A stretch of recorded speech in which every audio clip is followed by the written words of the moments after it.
ದೇವರ ವಾಕ್ಯವನ್ನು ನಾವು ಓದ್ಕೊಟ್ವಿ. ದಾನಿಯೇಲನ ಗ್ರಂಥದಿಂದ 1ನೇ ಅಧ್ಯಾಯ 8-9ನೇ ವಚನ ಓದ್ಕೊಟ್ವಿ.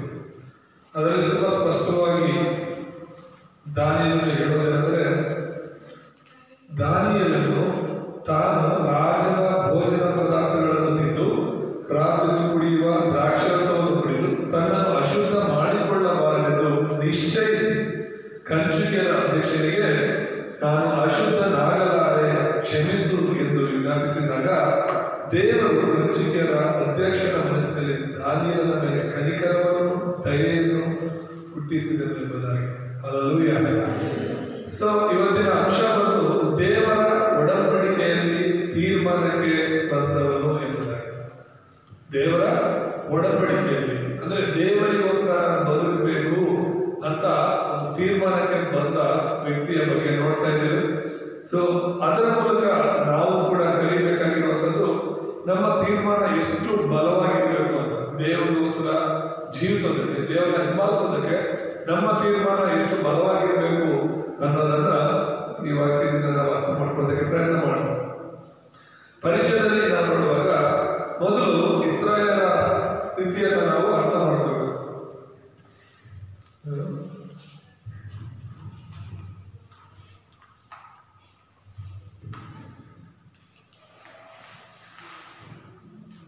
ಇವತ್ತಿನ ಅಂಶ ದೇವರ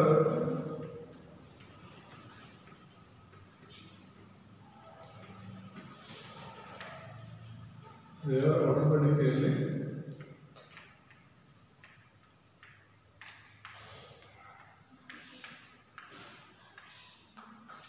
ತೀರ್ಮಾನಕ್ಕೆ ಬಂದವನು.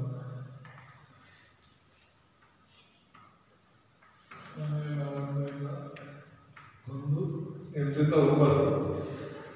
ಸೊ ಇಲ್ಲಿ ಪರಿಚಯವನ್ನು ನಾವು ನೋಡುವಾಗ ಒಂದು 4 ವಿಷಯಗಳನ್ನ ಇಸ್ರಾಯೇಲ್ ಬಗ್ಗೆ ತಿಳ್ಕೋಬೇಕು.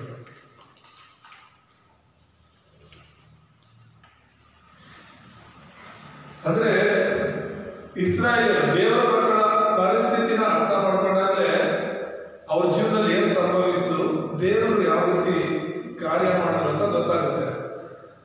ಇಸ್ರಾಯೇಲ್ ಯಾರು? ದೇವರ ಮಕ್ಕಳು. ಯಾರು? ದೇವರ ಮಕ್ಕಳು, ದೇವರು ಆರಿಸಿಕೊಂಡಂತವರು. ಇಸ್ರಾಯೇಲ್ ದೇವರ ಸ್ವಜನರು, ಸ್ವಕೀಯ ಪ್ರಜೆಗಳು ಅಂತ ಬೈಬಲ್ ಅನೇಕ ಕಡೆ ನಾವು ನೋಡ್ತೇವೆ. ದೇವರ ಮಕ್ಕಳು ದೇವರ ವಾಕ್ಯದಂತೆ ನಡಿಬೇಕು, ದೇವರಿಗೆ ಇಷ್ಟವಾದಂತೆ ನಡಿಬೇಕು. ಮನುಷ್ಯರಿಗೆ ಇಷ್ಟವಾದಂತಲ್ಲ, ಅವ್ರಿಗೆ ಇಷ್ಟವಾದಂತೆ ನಡೆಯೋದಲ್ಲ, ದೇವರಿಗೆ ಇಷ್ಟವಾದಂತೆ ನಡಿಬೇಕು. ಆದ್ರೆ ಈ ಇಸ್ರಾಯೇಲರಿಗೆ ಕಷ್ಟಗಳು ಬಂದಿದ್ದು ಏನಕ್ಕೆ? ಇಸ್ರಾಯೇಲರಿಗೆ ವಿನಾಶ ಬಂದಿದ್ದು ಏನಕ್ಕೆ? ಇಸ್ರಾಯೇಲರಿಗೆ ಬಡತನ ಬಂದಿದ್ದು ಏನಕ್ಕೆ? ಇಸ್ರಾಯೇಲರಿಗೆ ಸಮಸ್ಯೆಗಳ ಮೇಲೆ ಸಮಸ್ಯೆಗಳು, ಯುದ್ಧಗಳು ಬಂದಿದ್ದು ಏನಕ್ಕೆ?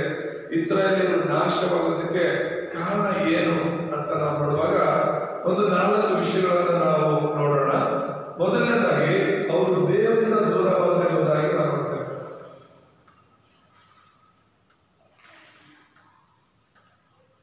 ಯಾರಿಂದ? ದೇವರಿಂದ. ದೇವರ ಜೊತೆ ಇರಬೇಕಾಗಿರುವಂತಹ ದೇವರ ಮಕ್ಕಳು. ದೇವರ ಮಕ್ಕಳು ಅಥವಾ ಇಸ್ರಾಯೇಲೇ ಇದೆ, ಅವರು ದೇವರ ಜೊತೆ ಇರಬೇಕು ಅಂತ, ದೇವರು ಅವ್ರ ಜೊತೆ ಇರ್ತಾರೆ ಅಂತ. ಆದ್ರೆ ಇವರು ದೇವರ ಜೊತೆ ಅಲ್ಲ, ದೇವರಿಂದ ದೂರ ಆಗ್ಬಿಟ್ರು.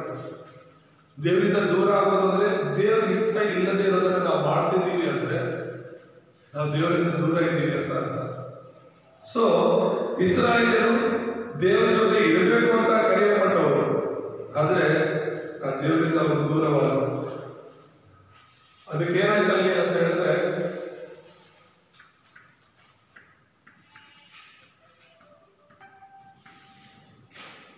ದೇವರ ನಾಮ ಮಹಿಮೆಗೋಸ್ಕರ ದಾವೀದನು ಮತ್ತು ದಾವೀದನ ಮಗ ಸೊಲೊಮೋನ ಅಂತ ಹೇಳಿ ದೇವರ ಆಲಯವನ್ನು ಕಟ್ಟಿರ್ತಾರೆ. ಎಷ್ಟು ಸುಂದರವಾಗಿ, ಎಷ್ಟು ಅಂದವಾಗಿರುತ್ತೆ ಆ ದೇವಾಲಯ ಅಂತ ಹೇಳಿದ್ರೆ, ಪ್ರಪಂಚದ ಮೂಲೆ ಮೂಲೆಗಳಿಂದಲೂ ಕೂಡ ಆ ದೇವಾಲಯ ನೋಡಕ್ಕೆ ಬರ್ತಿರ್ತಾರೆ. ಸೊಲೊಮೋನ ಕಟ್ಟಿಸಿದಂತ ಆಲಯ ಅಷ್ಟು ಶ್ರೇಷ್ಠವಾದ ಆಲಯ. ಎಷ್ಟೋ ಸಲ ನಾನು ಹೇಳಿದ್ದೀನಿ, ದೇವರ ನಾಮ ಮಹಿಮೆ ಪಡ್ತಾ ಇಲ್ಲ ಅಂದ್ರೆ ಅಂತ ಆಲಯವನ್ನ ದೇವರು ಉಳಿಸಲ್ಲ. ಅರ್ಥ ಆಗ್ತಿದೆ? ದೇವರ ನಾಮ ಮಹಿಮೆ ಪಡ್ತಾ ಇಲ್ಲ ಅಂದ್ರೆ ಆ ಆಲಯ ಇದ್ರೂ ಒಂದೇ ಇಲ್ಲ ಅಂದ್ರೂ ಒಂದೇ. ಅದಕ್ಕೆ ಆ ಬಾಬೆಲಿನವರು ಬಂದು ಅಂದ್ರೆ ಶತ್ರುಗಳು ಬಂದು ಇವರು ದೇವರ ಆಲಯವನ್ನು ಏನ್ ಮಾಡಿದಂತವ್ರು ನಾಶ ಮಾಡಿದ. ಯಾರ ಆಲಯನ? ದೇವರ ಆಲಯ, ಸರ್ವಶಕ್ತನಾದ ದೇವರ ಆಲಯ. ವಿರೋಧಿಗಳು ಬಂದು ಆ ದೇವರ ಆಲಯವನ್ನು ನಾಶ ಮಾಡ್ತಾ ಇದ್ರು, ಹೊಡೆದಾಡ್ತಾ ಇದ್ರು, ಬೆಂಕಿ ಹಚ್ತಾ ಇದ್ರು. ದೇವರು ಏನು ಮಾತಾಡಿಲ್ಲ, ದೇವರು ಯಾರ ಮೇಲೆ ಶಿಕ್ಷೆ ಕೊಡಲಿಲ್ಲ. ಕಾರಣ ಏನಂದ್ರೆ ಅಲ್ಲಿ ದೇವರ ನಾಮ ಮಹಿಮೆ ಪಡ್ತಾ ಇಲ್ಲ. ಇವತ್ತು ದೇವರ ಆಲಯ ಯಾರು? ನಾನು ನೀನು. ಹಲ್ಲೆಲೂಯಾ. ನಮ್ಮ ದೇಹ ದೇವರು ವಾಸ ಮಾಡುವಂತ ಆಲಯ ಅಂತ ಹೇಳಿ 1 ಕೊರಿಂಥ 3ನೇ ಅಧ್ಯಾಯ 14ನೇ ವಚನ ಹೇಳುತ್ತೆ. ಹಾಗಾದ್ರೆ ದೇವರು ವಾಸ ಮಾಡ್ತಿರುವಂತಹ ಈ ದೇಹ ಯಾವುದಕ್ಕಾಗಿ ಬದುಕ್ತಾ ಇದೆ? ದೇವ್ರ ನಾಮ ಮಹಿಮೆ ಆಗ್ತಿದ್ಯಾ ಅಥವಾ ಯಾವ ರೀತಿ ನಿನ್ನ ದೇಹವನ್ನು ಉಪಯೋಗಿಸ್ತಿದೆಯಾ ನೀನು?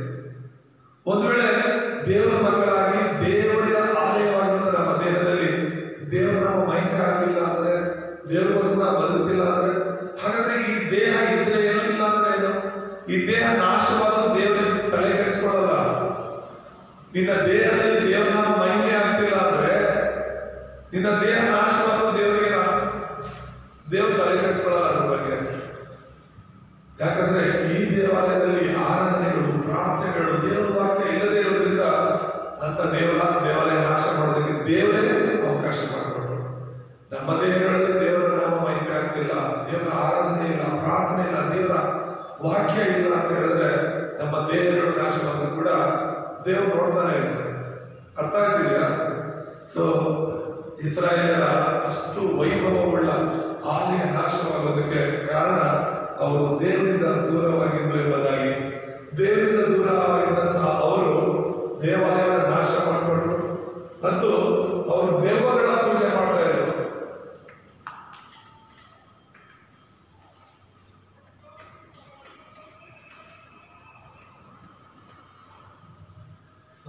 ವಿಗ್ರಹಗಳ ಪೂಜೆ ಮಾಡುತ್ತಿದ್ರೆ ಎಂಬುದಾಗಿ ನಾವು. ವಿಗ್ರಹಗಳ ಪೂಜೆನೂ ಒಂದೇ, ದೆವ್ವಗಳ ಪೂಜೆನೂ ಒಂದೇ. ಒಂದು ವೇಳೆ ನಾವು ವಿಗ್ರಹಗಳಿಗೆ ಪೂಜೆ ಮಾಡ್ತಾ ಇದ್ದೀವಿ ಅಂದ್ರೆ ಅದರ ಅರ್ಥ ದೆವ್ವಗಳಿಗೆ ಪೂಜೆ ಮಾಡ್ತಾ ಇದ್ದೀವಿ ಅಂತ ಹೇಳಿ. ಸೊ ಇಲ್ಲಿ ಇರುವಂತ ನಾವೆಲ್ಲರೂ ಕೂಡ ವಿಗ್ರಹಗಳಿಗೆ ಪೂಜೆ ಮಾಡೋದನ್ನ ನಿಲ್ಲಿಸಬೇಕು. ಇನ್ನು ಎಷ್ಟೋ ಜನ ವಿಶ್ವಾಸಿಗಳು 2 ಮನಸ್ಸುಳ್ಳವರಾಗಿರ್ತಾರೆ.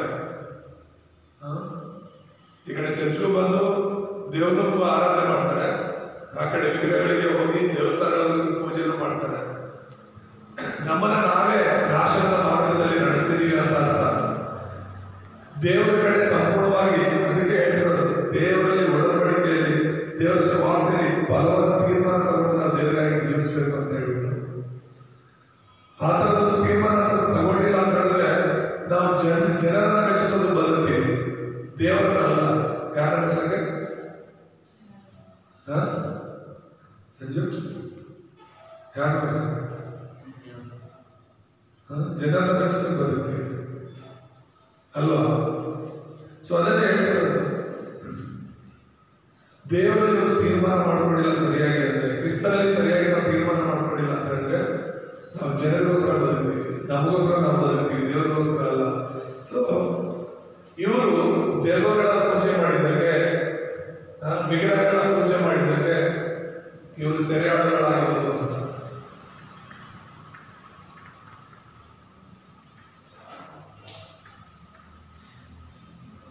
ಇಸ್ರಾಯೇಲರು ಸೆರೆಯಾಳುಗಳಾಗಿ, ಸೆರೆಯಾದರೇನು ಖೈದಿಗಳಾಗಿ ಹೋದರು. ಎಲ್ಲಿಗೆ? ಬಾಬೆಲ್ ದೇಶ.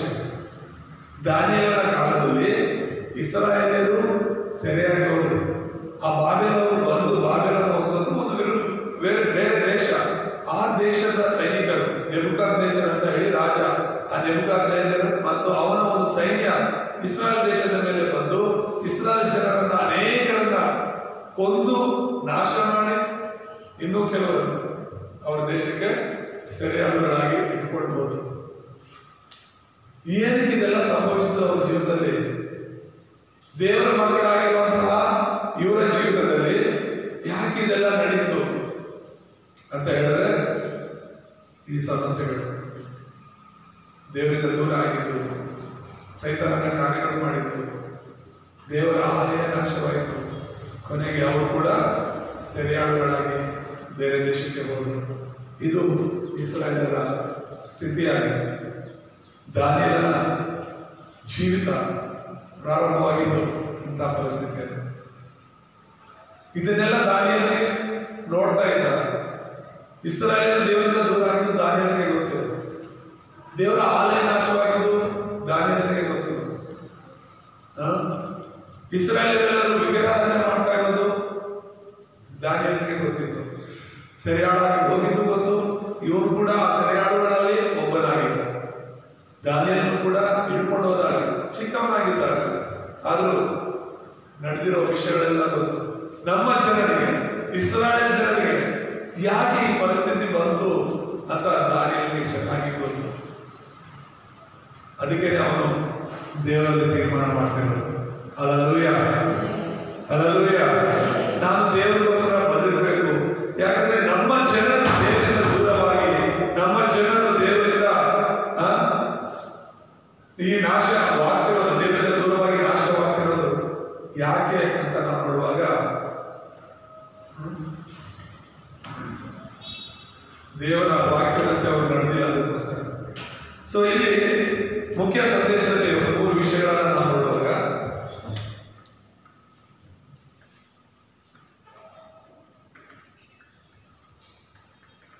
ಮೊದಲನೇದಾಗಿ ದಾನಿಯೇಲನ ಹಿನ್ನೆಲೆಯನ್ನು ನೋಡೋಣ.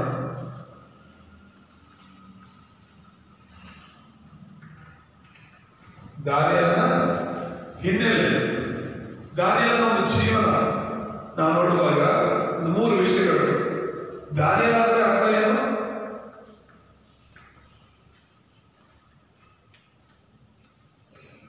ದಾನಿಯೇಲ ಅಂದ್ರೆ ದೇವರು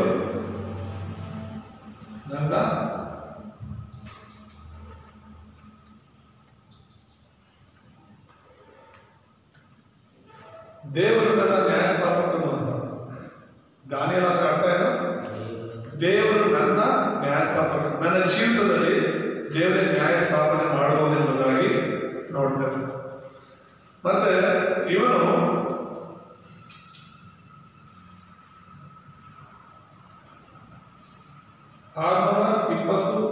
BC ಅಂತ ಹೇಳ್ತಾರೆ. BCಯಲ್ಲಿ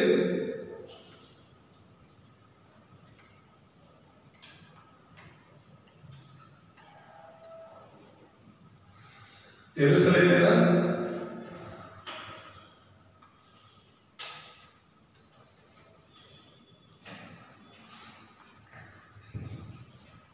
620 BCಯಲ್ಲಿ, ಅಂದ್ರೆ ಯೇಸು ಕ್ರಿಸ್ತನು ಹುಟ್ಟಿದ್ದಕ್ಕೆ ಮುಂಚೆ 620 ವರ್ಷಗಳ ಮುಂಚೆ ದಾನಿಯೇಲನು ಬದುಕಿದ್ದು. ಸೊ ಅವನು 620 BCಯಲ್ಲಿ ಹುಟ್ಟಿದ. BC ಅಂದ್ರೆ ಬಿಫೋರ್ ಕ್ರೈಸ್ಟ್ ಅಂತ ಹೇಳ್ತಾರೆ. ಕ್ರಿಸ್ತನ ಹುಟ್ಟೋದಕ್ಕೆ ಮುಂಚೆ ದಾನಿಯೇಲನು ಯೆರೂಸಲೇಮಲ್ಲಿ ಹುಟ್ಟಿದ ಎಂಬುದಾಗಿ, ಮತ್ತೆ ಇವನು ಸೆರೆಯಾಳಾಗಿ ಹೋದ ಎಂಬುದಾಗಿ ನಾವು ನೋಡ್ತೇವೆ.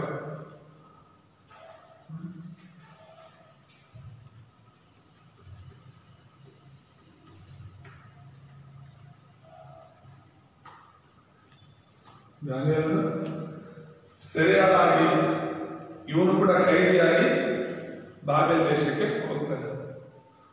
ಎರಡನೇದಾಗಿ ನಾವು ನೋಡುವಾಗ ದಾನಿಯೇಲನ ಒಡಂಬಡಿಕೆಯ ಜೀವನ ಅಂತ ನೋಡ್ತೇವೆ.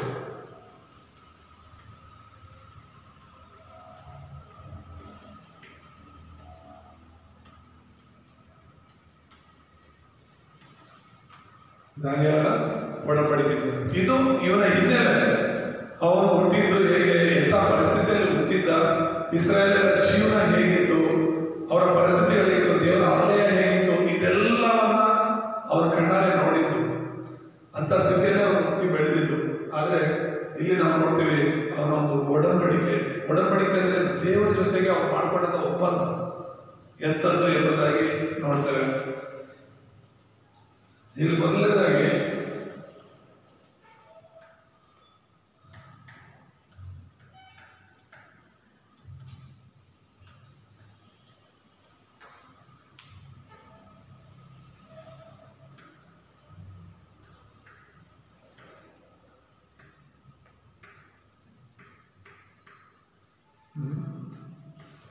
ದಾನಿಯೇಲನು ಇಸ್ರಾಯೇಲ್ಯರ ನಾಶಕ್ಕೆ ಕಾರಣ ಏನಂತ ತಿಳಿದಿದ್ದ. ಇವತ್ತು ಜನರು ಯಾಕೆ ನಾಶವಾಗ್ತಿದ್ದಾರೆ, ಜನರು ಯಾಕೆ ವಿಪತ್ತುಗಳಲ್ಲಿದ್ದಾರೆ ಅಂತ ಹೇಳ್ಬಿಟ್ಟು ತಿಳ್ಕೋಬೇಕು. ಸೊ ದಾನಿಯೇಲನು ಇಸ್ರಾಯೇಲ್ಯರ ನಾಶಕ್ಕೆ ಕಾರಣ ಏನು ಅಂತ ಹೇಳ್ಬಿಟ್ಟು ಅವನು ಸರಿಯಾಗಿ ತಿಳ್ಕೊಂಡಿದ್ದ. ಕಾರಣ ಏನು ಅಂತ ಅವನಿಗೆ ಗೊತ್ತಿತ್ತು. ಅದಕ್ಕೋಸ್ಕರ ಅವನೇನ್ ಮಾಡ್ತಾನೆ, ದೇವರಿಗೆ ಇಷ್ಟವಿಲ್ಲದ ಕಾರ್ಯಗಳಿಂದ ಅವನು ದೂರ ಇರ್ತಾನೆ.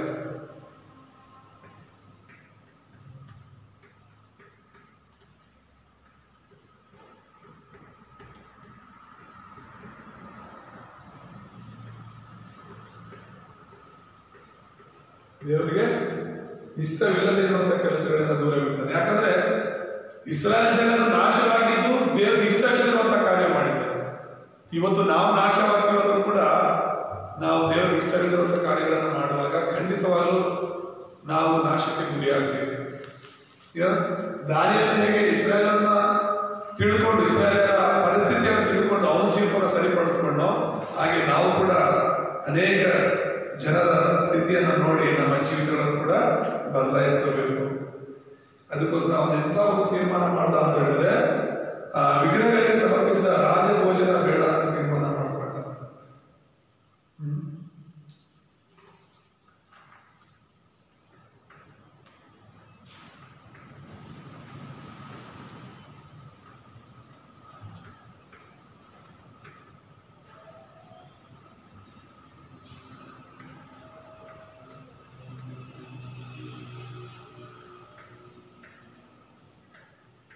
ಏನನ್ನ ಬೇಡ ಅಂತ,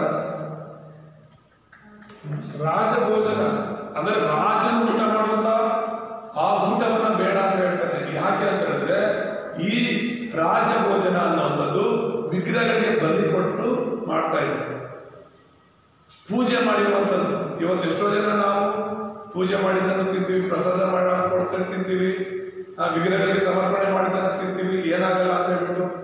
ಆದರೆ ಅದು ದೇವರಿಗಲ್ಲ, ಅದು ದೆವ್ವಗಳಿಗೆ ಮಾಡಿರುವಂತಹ ಪೂಜೆ. ದೇವರಿಗಲ್ಲ, ಅದು ದೆವ್ವಗಳಿಗೆ ಸಮರ್ಪಣೆ ಮಾಡಿರುವಂಥದ್ದು. ದೆವ್ವಗಳಿಗೂ ನಮ್ಗೆ ಏನ್ ಸಂಬಂಧ? ನಾವ್ಯಾಕೆ ಅದನ್ನು ತಿನ್ನಬೇಕು? ಸೊ ಇಲ್ಲಿ ದಾನಿಯೇಲ ಬಲವಾಗಿ ಒಂದು ತೀರ್ಮಾನ ಮಾಡಿಕೊಂಡಿದ್ದು, ನಮ್ಮ ಜನರು ನಾಶವಾಗೋದಕ್ಕೆ ಕಾರಣ, ನಮ್ಮ ಜನರು ದೇವರ ಕೋಪಕ್ಕೆ ಗುರಿಯಾಗೋದಕ್ಕೆ ಕಾರಣ ಅವರು ವಿಗ್ರಹಗಳಿಗೆ ಸಮರ್ಪಣೆ ಮಾಡಿದ್ದ ಒಂದು ಏನೋ ಪ್ರಸಾದಗಳನ್ನು ತಿಂತಾ ಇದ್ರು, ಪೂಜೆಗಳಲ್ಲಿ ಭಾಗವಹಿಸ್ತಾ ಇದ್ರು.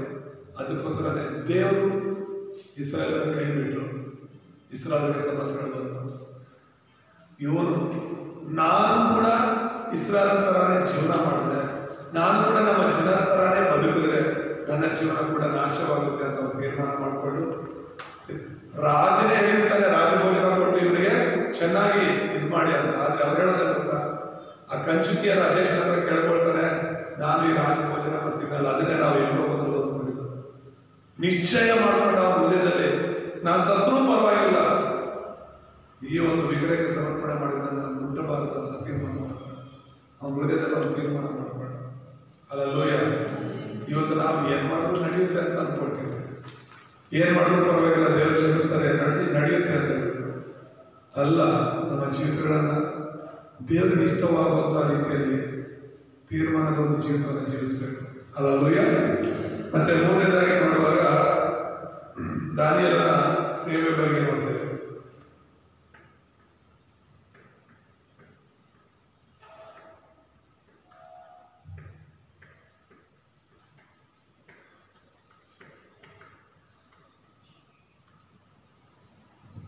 ದಾನಿಯೇಲನ ಸೇವೆ ಅಂದ್ರೆ ಲೋಕ ಸುವಾರ್ತೀಕರಣ ಅಂತಾರೆ. ಒಬ್ಬ ವ್ಯಕ್ತಿ ದಾನಿಯೇಲ ದೇವರಿಗೋಸ್ಕರ ಬದುಕಿದ್ದಕ್ಕೆ, ದೇವರಿಗೋಸ್ಕರ ತೀರ್ಮಾನ ಮಾಡಿಕೊಂಡಿದ್ದಕ್ಕೆ ದೇವರು ಒಂದು ಸೆರೆಯಾಗಿದ್ದಂತಹ, ಖೈದಿಯಾಗಿ ಹೋದಂತಹ ದಾನಿಯೇಲನನ್ನ ಅಭಿಷೇಕಿಸಿ ಆಶೀರ್ವದಿಸಿ, ಅವನು ಯಾವಾಗ ದೇವರಿಗೋಸ್ಕರ ಬದುಕಬೇಕು ಅಂತ ತೀರ್ಮಾನ ಮಾಡಿಕೊಂಡು ಸೆರೆಯಾಗಿದ್ದಂತ ಅವನನ್ನ ದೇವರು ಹಂತವಾಗಿ ಮೇಲೆತ್ತಾನೆ. ಅಲ್ಲಲ್ಲೂಯ. ಎಷ್ಟು ಮಟ್ಟಿಗೆ ಮೇಲೆತ್ತಾನೆ ಅಂತ ಹೇಳಿದ್ರೆ ರಾಜನ ಸರಿಸಮಾನ. ಅಲ್ಲಲ್ಲೂಯ. ಯಾವುದಕ್ಕೆ ಸರಿಸಮಾನ? ರಾಜನಿಗೆ ಸರಿಸಮಾನ. ಯಾಕಂತ ಹೇಳಿದ್ರೆ ಮೊದಲು ಇವನು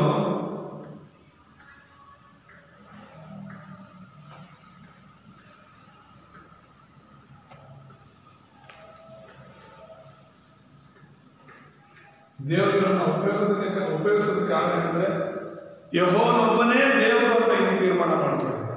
ಹಲ್ಲೆಲೂಯಾ. ಇಲ್ಲಿರುವಂತ ನೀವೆಲ್ಲರೂ ಕೂಡ ಯೇಸು ಮಾತ್ರನೇ ದೇವರು ಅಂತ ತೀರ್ಮಾನ ಮಾಡ್ಕೊಂಡಿದ್ದೀರ ಅಂತ ನಾನು ನಂಬ್ತಾ ಇದ್ದೇನೆ. ಎಲ್ಲಾ ದೇವರಲ್ಲೂ ಯೇಸು ಒಬ್ಬ ಅಂತ ಅಲ್ಲ, ಯೇಸು ಮಾತ್ರನೇ ದೇವರನ್ನು ತೀರ್ಮಾನದಲ್ಲಿ ನಾವು ಬದಲಬೇಕಾಗಿರೋದು. ದೇವರೊಬ್ಬನೇ, ಅದು ಯೇಸು ಅನ್ನೋ ತೀರ್ಮಾನಕ್ಕೆ ನಾವು ಬರಬೇಕಾಗಿರೋದು. ಅದನ್ನೇ ದಾನಿಯೇಲನು ಮಾಡಿರುವಂಥದ್ದು. ದೇವರ ಒಡಂಬಡಿಕೆಯಲ್ಲಿ ಅವನ ತೀರ್ಮಾನಕ್ಕೆ ಬಂದ. ಇವತ್ತು ನಾನು ನೀನು ಕೂಡ ಈ ತೀರ್ಮಾನದಲ್ಲಿ ಬಲವಾಗಿ ನಿಲ್ಲಬೇಕು.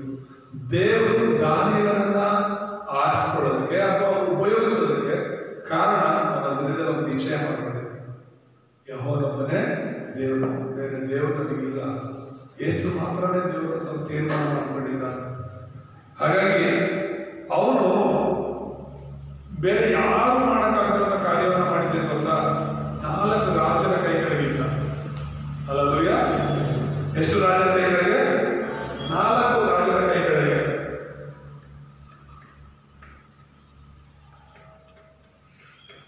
ಒಬ್ಬ ನೆಬೂಕದ್ನೆಚ್ಚರ,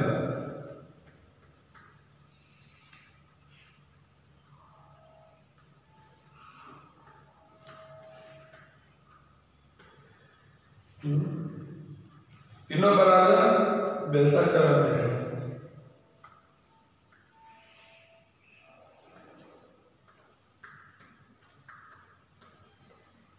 ಇನ್ನೊಬ್ಬ ದಾರ್ಯಾವೇಶ,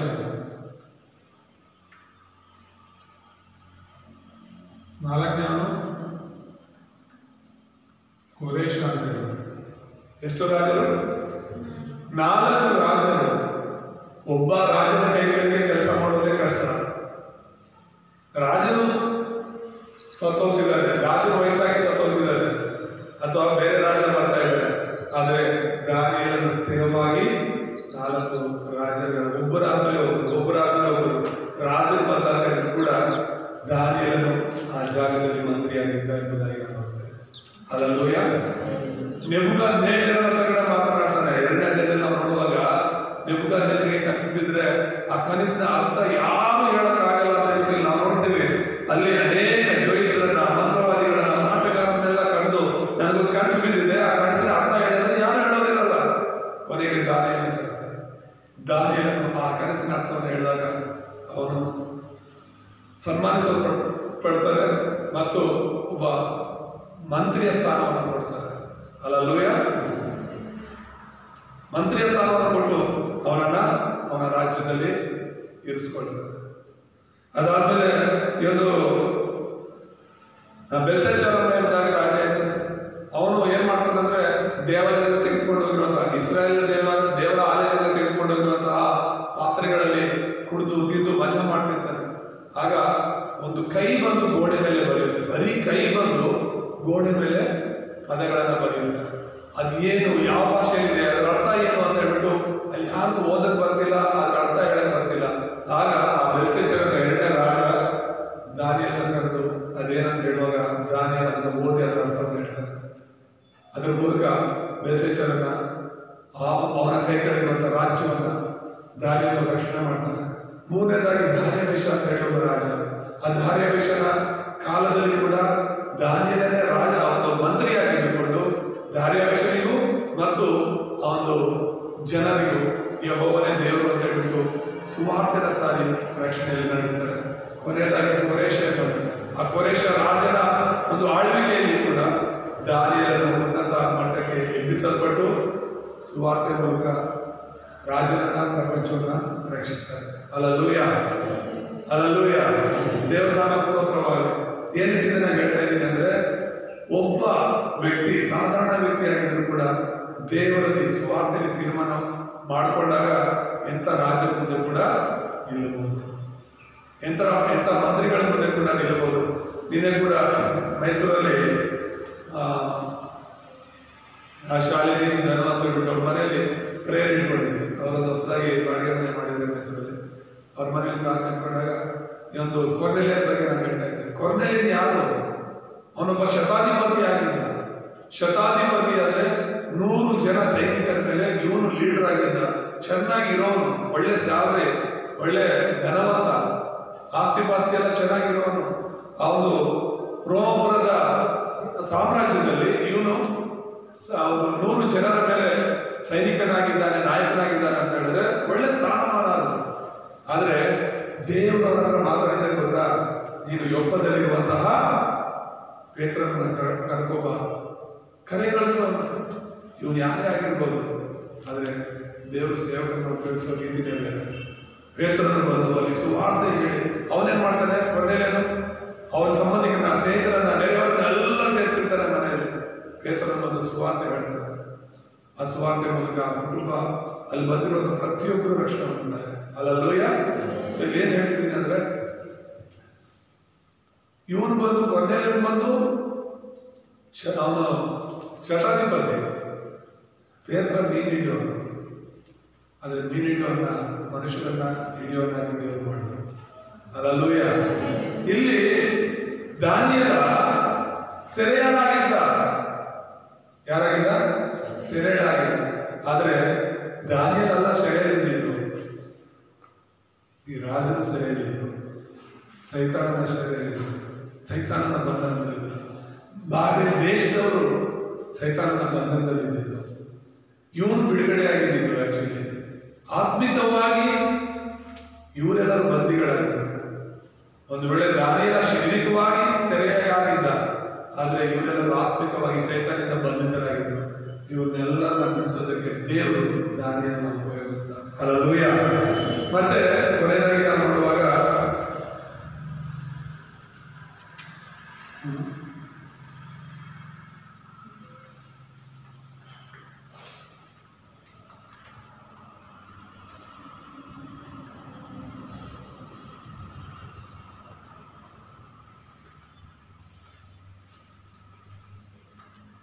ದೇವರು ದಾನಿಯೇಲನ ಲೋಕ ಸುವಾರ್ತೀಕರಣ ಮಾಡೋದಕ್ಕೆ ಉಪಯೋಗಿಸ್ತಾರೆ. ಬಾಬೆಲ್ ಅನ್ನುವಂತಹ ದೇಶದಲ್ಲಿ ಈ ಒಬ್ಬ ದಾನಿಯೇಲ ಮಂತ್ರಿಯಾಗಿದ್ದ. ಮತ್ತೆ ಆ ಸಾಮ್ರಾಜ್ಯ ಎಷ್ಟು ದೊಡ್ಡದಾಗಿತ್ತು ಅಂದ್ರೆ 127 ಸಂಸ್ಥಾನಗಳಿತ್ತು ಅಂತ. 127 ದೇಶಗಳು ಒಂದಾಗಿತ್ತು. ಅಷ್ಟರ ಮಟ್ಟಿಗೆ ಈ ಬಾಬೆಲ್ ಚಕ್ರವರ್ತಿ ನೆಬೂಕದ್ನೆಚ್ಚರನಿಂದ ಹಿಡಿದು ಪ್ರತಿಯೊಬ್ಬರು ಕೂಡ ಅನೇಕ ದೇಶಗಳನ್ನು ಇವರು ಕಂಟ್ರೋಲ್ ಮಾಡಿದರು. ದಾನಿಯೇಲನು ಸುವಾರ್ತಿಕನಾಗಿದ್ದರಿಂದ ದೇವರ ವಾಕ್ಯದಿಂದ ಆ ದೇಶವನ್ನ, ಪ್ರಪಂಚವನ್ನ ರಕ್ಷಿಸ್ತಾ ಇರುವುದಾಗಿ ನಾವು ಹಲ್ಲೆಲೂಯಾ, ಹಲ್ಲೆಲೂಯಾ. ಸೊ ಹೇಳ್ತಿರೋದೇನು, ನಮ್ಮ ಪರಿಸ್ಥಿತಿಗಳು ಹೇಗೆ ಇರ್ಬೋದು, ಆದ್ರೆ ಪ್ರತಿಯೊಬ್ಬರ ಜೀವನದಿಂದ ನಾವು ಕಲಿಬೇಕಾಗಿರೋದೇನು, ಪ್ರತಿಯೊಬ್ಬರ ಜೀವನದಿಂದ ನಾವು ಕಲಿಬೇಕಾಗಿರೋದು ನಮ್ಮನ್ನು ನಾವು ಇನ್ನೂ ಹೆಚ್ಚಾಗಿ ಹೇಗೆ ನಾವು ದೇವರಲ್ಲಿ ಇರಬೇಕು ಅಂತ. ಕೆಲವರನ್ನ ನೋಡಿದಾಗ ಒಳ್ಳೇದು ಕಲಿಯಕ್ಕೆ ಅವಕಾಶ ಇರುತ್ತೆ, ಇನ್ನು ಕೆಲವರು ನೋಡಿದಾಗ ಕೆಟ್ಟದ್ದು ಕಲಿಯಕ್ಕೆ ಇಷ್ಟ ಇರುತ್ತೆ. ಆದ್ರೆ ಕೆಟ್ಟದ್ದಾಗಲಿ ಒಳ್ಳೇದಾಗಲಿ ಜನ ಮಾಡ್ತಿರೋದು, ಅದರಿಂದ ಒಳ್ಳೇದು ಮಾಡ್ತಿದ್ರೆ ಅದರಿಂದ ನಾವು ಒಳ್ಳೇದು ಕಲಿಬೇಕು. ಕೆಟ್ಟದ್ದು ಮಾಡ್ತಿದ್ರೆ ಆ ಕೆಟ್ಟದ್ದು ಮಾಡಿ ಅದರಿಂದ ಪರಿಣಾಮ ಏನಾಗುತ್ತೆ ಅದನ್ನು ಕೂಡ ನಾವು ಕಲಿಬೇಕು. ಹಲ್ಲೆಲೂಯಾ. ದೇವರ ನಾಮ ಸ್ತೋತ್ರ. ದಾನಿಯೇಲನು ಏನೆಲ್ಲ ನೋಡ್ದ ಅವನು ಕಣ್ಣಾರೆ, ಅವನು ತೀರ್ಮಾನ ಮಾಡ್ಕೊಂಡ, ಈ ಇಸ್ರಾಯೇಲ್ ಜನರು ಹೋಗೋ ದಾರಿಯಲ್ಲಿ ನಾನು ಹೋಗ್ಬಾರ್ದು, ಇಸ್ರಾಯೇಲ್ ಮಾಡ್ತಾ ಇರೋದನ್ನ ನಾನು ಮಾಡಬಾರ್ದು, ನಾನು ನನ್ನ ದೇವರನ್ನೇ ಹಿಂಬಾಲಿಸಬೇಕು ಅಂತ. ನನ್ನ ದೇವರ ಹಿಂದೆನೇ ನಾನು ಹೋಗ್ಬೇಕು, ದೇವರಿಗೆ ನಾನು ವಿಧೇಯನಾಗಿರ್ಬೇಕು ವಿನಃ ಮನುಷ್ಯರಿಗಲ್ಲ. ರಾಜರುಗಳಿದ್ದರೂ ಕೂಡ ರಾಜರಿಗೆ ನಾನು ವಿಧೇಯರಾಗಬಾರ್ದು ಅಂತ. ಈಗ ಮುಂದಿನ ವಾರದಲ್ಲಿ ನಾವು ದಾನಿಯೇಲ ಬಗ್ಗೆ ಇನ್ನೊಂದು ಸಂದೇಶವನ್ನ ಕೇಳೋಣ. ಅವನು ಸಿಂಹದ ನೇವಿಗೆ ಹೋಗಿರೋದ್ರ ಬಗ್ಗೆ. ರಾಜರನ್ನು ಮಾತ್ರ ಆರಾಧನೆ ಮಾಡಬೇಕು ಅಂತ ಆಜ್ಞೆ ಹೊರಡಿಸೋದು, ಬೇರೆ ಯಾರು ಯಾವುದೇವನ್ನು ಮಾಡಬಾರ್ದು ಅಂತ. ಆದ್ರೆ ಇವನು ರಾಜನ ಮಾತುಗಳು ಭಯ ಪಡೋದು. ಹಲ್ಲೆಲೂಯಾ. ರಾಜರ ರಾಜ ನನ್ನ ದೇವರು ಯೇಸು ಅಂತ ಅವನು ತೀರ್ಮಾನ ಮಾಡ್ಕೊಂಡಿದ್ದ. ನಾನು ಪ್ರಾಣ ಹೋದ್ರೂ ಪರವಾಗಿಲ್ಲ, ನಾನು ಯೇಸುವನ್ನ ಬಿಟ್ಟು ಬೇರೆ ದೇವರನ್ನ ಪೂಜೆ ಮಾಡಲ್ಲ ಅಂತ ರಾಜನೇ ಹೇಳ್ತಾ ಇದ್ರು ಪರವಾಗಿಲ್ಲ, ಅವನು ಭಯ ಪಟ್ಟಿಲ್ಲ. ಸೊ ಅದಕ್ಕೆ ಅಂಥ ವ್ಯಕ್ತಿನ ದೇವರು ಲೋಕ ಸುವಾರ್ತಿಕರನ್ನಾಗಿ ಉಪಯೋಗಿಸ್ತಾರೆ. ಇವತ್ತು ದೇವರು ನಿನ್ನ ನಮ್ಮ ಸಭೆಯನ್ನ ಉಪಯೋಗಿಸಬೇಕು ಅಂತ ಹೇಳಿದ್ರೆ ನಮ್ಮಲ್ಲಿ ಇರಬೇಕಾಗಿರೋದು ದೇವರ ಸುವಾರ್ತೆಯಲ್ಲಿ ದೃಢ ನಿಶ್ಚಯ, ದೃಢ ನಂಬಿಕೆ. ದೇವರ ವಾಕ್ಯವನ್ನು ಇಟ್ಕೊಂಡು ದೇವರ ನಾವು ಬದುಕಬೇಕು ಅಂತ ಇದ್ರೆ ನಿನ್ನ ಪರಿಸ್ಥಿತಿ ಹೇಗೆ ಇದ್ರು ದೇವರ ಹಂತವಾಗಿ ಲೋಕ ಸುವಾರ್ತಿಕರಿಗಾಗಿ ನಮ್ಮನ್ನು ಉಪಯೋಗಿಸ್ತಾರೆ. ಆಮೇಲೆ ಸೊ ಮುತ್ತೈದಲ್ಲಿ ನೋಡುವಾಗ ನಿನ್ನ ಒಡಂಬಡಿಕೆ ತೀರ್ಮಾನ ಅಂತ ಹೇಳಿ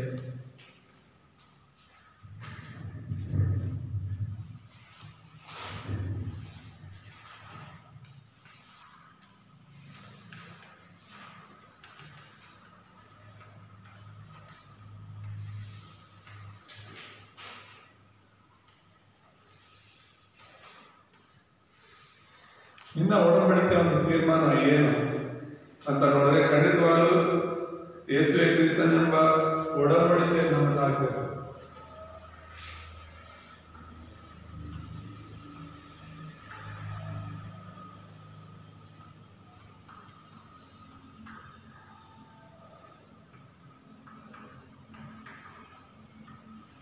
ನಮ್ಮ ಒಡಂಬಡಿಕೆ ಏನಾಗಬೇಕು? ಯೇಸುವೆ ಕ್ರಿಸ್ತನ ಸತ್ಯವನ್ನು ನಾವು ಅರ್ಥ ಮಾಡಬೇಕು. ಯೇಸುವೆ ನಮ್ಮ ಕರ್ತನ ಎಂಬ ತೀರ್ಮಾನಕ್ಕೆ ನಾವು ಬರಬೇಕು. ಅದನ್ನ ಬಲವಾಗಿ ಫಸ್ಟ್ ನಾವು ತೀರ್ಮಾನ ಮಾಡಬೇಕು. ದಾನಿಯೇಲನು ಹೇಗೆ ಯೆಹೋವನು ಮಾತ್ರ ದೇವರು ಅಂತ ತೀರ್ಮಾನಕ್ಕೆ ಬಂದಿದ್ನೋ ಹಾಗೆಯೇ ನಾವು ಕೂಡ. ಮತ್ತೆರಡನೇದಾಗಿ ಲೋಕವನ್ನು ಹಿಂಬಾಲಿಸಬಾರದು.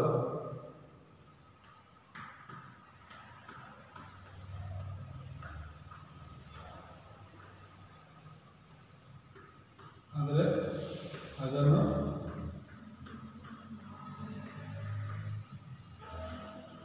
ರಕ್ಷಿಸಬೇಕು. ಅಂದ್ರೆ ಈ ಲೋಕದಲ್ಲಿ ನಾವಿದ್ರು ಕೂಡ ಲೋಕದವ್ರು ಮಾಡೋ ರೀತಿಯಲ್ಲಿ ನಾವು ಮಾಡಬಾರ್ದು, ಲೋಕದವ್ರು ನಡ್ಕೊಳ್ಳೋ ರೀತಿಯಲ್ಲಿ ನಡ್ಕೊಳ್ಬಾರ್ದು, ಅನ್ಯ ಜನರು ನಡ್ಕೊಳ್ಳೋ ರೀತಿಯಲ್ಲಿ ನಾವು ನಡ್ಕೊಳ್ಬಾರ್ದು. ಈ ಲೋಕದಲ್ಲಿ ನಾವಿದ್ರು ಕೂಡ ಏನಕ್ಕೆ ಇದ್ದೀವಿ ಅಂದ್ರೆ ಬೇರೆಯವರ ರಕ್ಷಣೆ ಮಾಡಬೇಕು, ಬೇರೆಯವರ ದೇವ್ರ ಕಡೆ ತಿರುಗಿಸೋದಕ್ಕೆ ಎಂಬುದಾಗಿ ನೋಡ್ತೇವೆ. ಮತ್ತೆ ಲೋಕ ಸ್ವಾರ್ಥೀಕರಣ ಅನ್ನೋದು ದೇವರ ಆಸೆ.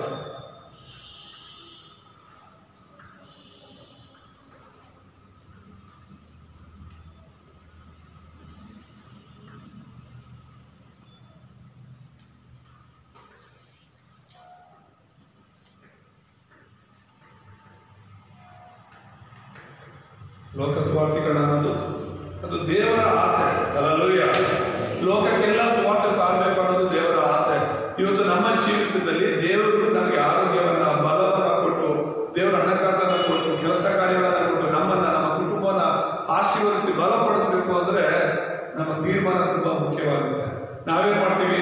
ಫಸ್ಟ್ ನಮ್ಮ ಶೈಲಿಕವಾದ ಎಲ್ಲ ಆಸೆಗಳು ದೇವರು ಪೂರೈಸಬೇಕು ಅಂತ ದೇವರೇ ನನಗೆ ಅದು ಕೊಡು, ದೇವರೇ ನನಗೆ ಇದು ಕೊಡು ಅಂತ ಪ್ರಾರ್ಥನೆ ಮಾಡ್ತಾ ಇರ್ತೀವಿ. ಆದ್ರೆ ಮೊದಲು ದಾನಿಯೇಲನು ಅವನಿದ್ದ ಸ್ಥಿತಿಯಲ್ಲಿ ದೇವರಿಗಾಗಿ ಬದುಕೋದಕ್ಕೆ ತೀರ್ಮಾನ ಮಾಡಿಕೊಂಡ. ಇನ್ನು ಪ್ರಾರಂಭದಲ್ಲೇ, ಈಗ ನಾವು ಓದಿದ್ದು ಪ್ರಾರಂಭದಲ್ಲಿ, ಅವನಿಗೆ ರಾಜನ ಅರಮನೆಯಲ್ಲಿ ಕೆಲಸ ಮಾಡೋದಕ್ಕಾಗಿ ತರಬೇತಿ ಕೊಡಬೇಕಾಗಿತ್ತು. ಅದಕ್ಕೆ ಒಳ್ಳೆ ರಾಜಭೋಜನ ಕೊಟ್ಟು ಚೆನ್ನಾಗಿ ಟ್ರೈನ್ ಅಪ್ ಮಾಡೋಣ ಅಂತ ಹೇಳ್ಬಿಟ್ಟು ಒಳ್ಳೊಳ್ಳೆ ಯೌವನಸ್ಥರನ್ನ ಕರ್ಕೊಂಡು ಬಂದಿದ್ದು. ಆದ್ರೆ ಅವನ ಯಾವುದಕ್ಕೂ ಒಳಗಾಗದೆ ನಾನು ದೇವರಿಗಾಗಿ ನಿಷ್ಠೆಯಿಂದ, ಭಯಭಕ್ತಿಯಿಂದ, ದೇವ್ರಿಗೆ ಇಷ್ಟವಾದ ರೀತಿಯಲ್ಲಿ ಇರಬೇಕು. ಆ ಕೆಲಸ ಸಿಗುತ್ತೋ ಇಲ್ವೋ, ಆ ಜಾಗದಲ್ಲಿ ನಾನು ಇರ್ತೀನೋ ಇಲ್ವೋ, ಆ ಮಂತ್ರಿ ಸ್ಥಾನ ನನಗೆ ಸಿಗುತ್ತೋ ಇಲ್ವೋ, ನಾನು ಮೊದಲು ದೇವರಿಗೆ ಇಷ್ಟಕರವಾಗಿ ಜೀವಿಸಬೇಕು ಅಂತ ತೀರ್ಮಾನ ಮಾಡ್ಕೊಂಡಿದ್ದೆ.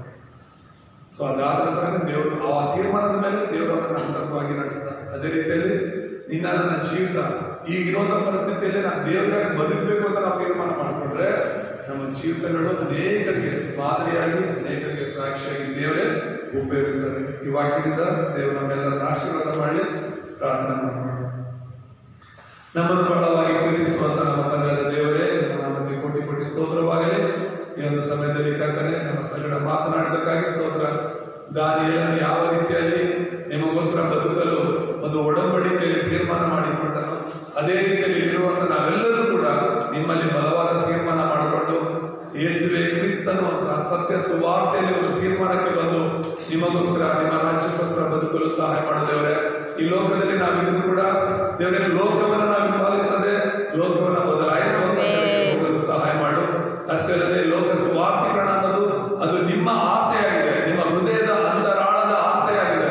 ಆ ಆಸೆ ನಮ್ಮ ಆಸೆ ಮಾಡಿಕೊಂಡು ನಿಮಗೋಸ್ಕರ ಜೀವಿಸಲು, ಸ್ವಾರ್ಥ ಸೇವೆಗಳಿಗಾಗಿ ನಾವು ಜೀವಿಸಲು, ಆತ್ಮಗಳನ್ನು ರಕ್ಷಿಸುವುದೇ ನಮ್ಮ ಉದ್ದೇಶವಾಗಿ ಲೋಕದಲ್ಲಿ ಜೀವಿಸಲು ಸಹಾಯ ಮಾಡು. ಈ ವಾಕ್ಯವನ್ನು ಕೇಳಿದ ನಮ್ಮೆಲ್ಲರನ್ನ ಬಲಪಡಿಸಿರಿ. ಯೂಟ್ಯೂಬ್ ಮೂಲಕ ಕೂಡ ನಿಮ್ಮ ವಾಕ್ಯವನ್ನು ಕೇಳಿ ಅಪ್ಪ ನಿಮ್ಮ ಬಲ ಕೃಪೆನ ಹೊಂದ್ಕೊಂಡಂತಹ ಮಕ್ಕಳು ಇನ್ನು ಈ ತೀರ್ಮಾನದಲ್ಲಿ ಬಲವಾಗಿ ನಿಲ್ಲಲು ಸಹಾಯ ಮಾಡಿದೆ. ಹಾಗೆ ಮಾಡಿದ್ದಕ್ಕಾಗಿ ಸ್ತೋತ್ರ ಮಾಡ್ತಾ ಕ್ರಿಸ್ತನಾದ ಯೇಸುವಿನ ನಾಮದಲ್ಲಿ ಪ್ರಾರ್ಥಿಸಿಕೊಳ್ಳುತ್ತೇವೆ ತಂದೆ. ಆಮೆನ್.